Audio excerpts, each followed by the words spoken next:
ہمارے ہاں یہ مسئلہ بن گیا ہے کہ ہم ہر ایک سے ڈر رہے ہیں، ہر ایک سے، برادری سے، قبیلے سے، داماد سے، بہو سے، فلانے سے، فلانے سے۔ میں نے دیکھا بڑے بڑے لوگ ڈرتے ہیں۔ کیوں؟ اس لیے کہ میرے نبی پاک علیہ السلام نے فرمایا جو رب سے نہ ڈرے پھر وہ سب سے ڈرتا ہے، اور فرمایا جو رب سے ڈر جائے اللہ مخلوق کا خوف اس کے دل سے نکال دیا کرتا ہے۔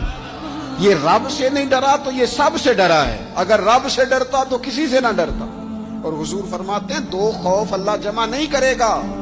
تم اگر بے خوف زندگی گزارنا چاہتے ہو نا دنیا میں تو ایک خوف پیدا کر لو، وہ رب کا خوف ہے، بے خوف ہو جاؤ گے۔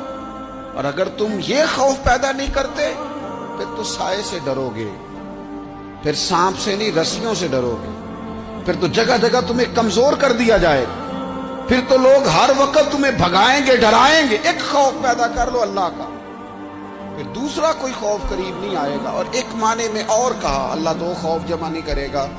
حضور فرماتے ہیں تو دنیا میں رب سے ڈر جانا، رب تجھے آخرت میں نہیں ڈرائے گا۔ وہ جو اللہ کے ولیوں کے بارے میں کہا لا خوف علیہم ولا ہم یحزنون، کیا معنی ہے؟ دنیا میں انہیں صرف اللہ کا خوف تھا، باقی کسی کا خوف نہیں تھا۔ حضور فرماتے ہیں تو دنیا میں رب سے ڈر جا، قیامت میں تجھے نہیں ڈرائے گا، اور اگر تو دنیا میں نہیں نہ ڈرے گا پھر تو قیامت میں ڈرایا جائے گا۔